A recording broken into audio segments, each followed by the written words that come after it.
You ever walk into a flea market or one of those giant open bazaars and realize there's just way too much going on?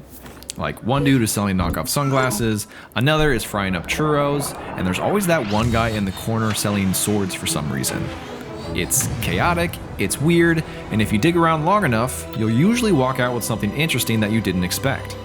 That's pretty much what it feels like to play the Bazaar. Welcome to the Bazaar.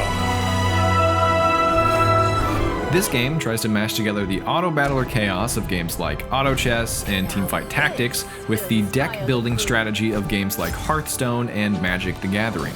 And honestly, it pulls it off in some really clever ways. Here's how it works. You jump into a run and you slowly start picking up cards for your deck. You can buy, sell, upgrade, infuse them with elements, or even transform them to fit whatever playstyle you're aiming for. The freedom here is nuts. You can make a goofy synergy that just somehow works, or a razor-sharp meta build that just deletes people. Once you've got your board, the battles begin. You place your cards, and then they all act automatically using an attack speed or a cooldown timer. Some cards can trigger as fast as every 2 seconds, while others can take over 20, and everything plays out simultaneously while you just sit back and watch.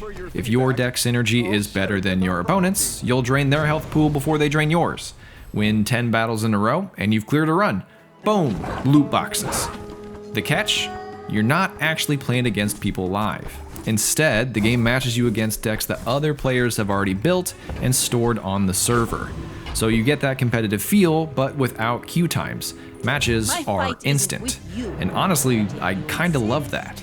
Go ahead, underestimate me. It makes this more fun. Okay, let's talk about what the Bazaar nails. First off, polish. The game just works. No bugs, no crashes, nothing that feels half-baked. That alone puts it ahead of half the games I've played this year. Second is the presentation. The game is gorgeous. You've got this sandy, mystical Bazaar aesthetic with detailed card art that's all shiny and reflective. And the sound design is just chef's kiss. The music fits the theme perfectly, the voice acting is top-notch, which I did not expect, and the sound effects are crunchy and satisfying. I swear I could spend an hour just spinning the cards around and clicking on things because it feels that good. The matchmaking system is also brilliant. No waiting, no downtime, just straight into the next battle. That means replayability is huge. You're never stuck staring at a queue screen, you're always just playing the game. And then there's the variety. Different characters each have different decks, passives, and upgrades. Constant updates keep the game fresh with new seasons and balance changes. Speaking of, Season 5 just launched alongside the Steam release, and it added a ton. Over 150 new items, monsters, and encounters, plus a brand new hero. This is probably the biggest content drop the game has had so far, and it shows that the devs aren't afraid to mix things up in a major way. The cards themselves are also very interesting, even with just the base characters, and interactions generally work how you would expect them to. You might find a card that can reduce other cards' cooldowns, and another card that poisons the enemy every time you reduce a cooldown, and suddenly you've found a synergy that you can work towards naturally. You'll find tons of these opportunities as you play a match, and you'll constantly be finding interesting combos by yourself or ones that your opponents make and think, man, that seems really strong, I need to try that. The theory crafting and strategy building is probably the strongest aspect of this game. You can absolutely tell this game was designed by people who know competitive card games extremely well. Experience is treasure. I will share mine with you. Alright, now let's dig into the downsides. The price is steep. And this is especially important now because the Bazaar just had its big Steam release in August of 2025, where it officially transitioned from a free-to-play model to a premium paid game. That shift came with an entire pricing overhaul. The base game is now $40, and extra heroes will set you back another $20 each. For the first 3 days, they had a deal where you could grab the game and the new hero for just $20, which was honestly a pretty sweet package, but if you miss that, you're stuck with the full price. And even though the devs cleaned up some of the free-to-play baggage during this transition, like making the Battle Pass fully free and removing subscriptions, the traces are still there. You've still got in-game currencies, a daily rotating in-game store, the seasonal battle pass, and daily/weekly challenges that feel more like FOMO fuel rather than fun objectives. The add-ons aren't cheap either. Want to unlock an extra character? That'll be $20 please, which seems kind of steep. The matchmaking system, while super convenient, does take something away too. Since you're not actually facing people live, you can't interact with them at all. No emotes, no taunts, no good luck have fun at the start of a match, just you versus their ghost deck.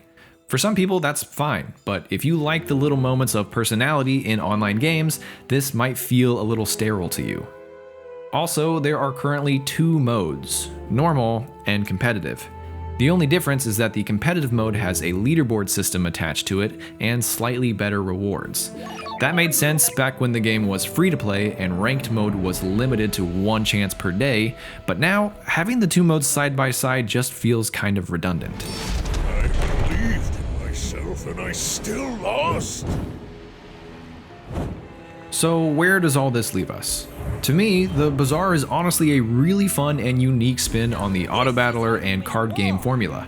It's polished, it's beautiful, and it has some genuinely smart design choices that make it stand out. But it also can't quite shake the ghosts of its free-to-play past, and that price tag is going to scare a lot of people off. The history here makes it even more interesting. This game started as a crowd-funded project by pro Hearthstone player Reynad, pulled in over $100,000 on Indiegogo, and then went on to secure millions in investment before finally reaching Steam in 2025. This game has been in the oven for years, and it definitely shows with its level of polish, but the monetization tug-of-war between its free-to-play origins and its premium release is still something you can feel while playing. If you love deck builders and auto battlers, and you don't mind the cost, the Bazaar is absolutely worth checking out and worth sinking a lot of time into.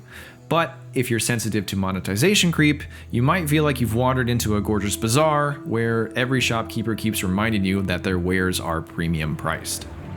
I bring tidings from the Empyrean realm, and also merchandise. So what do you guys think?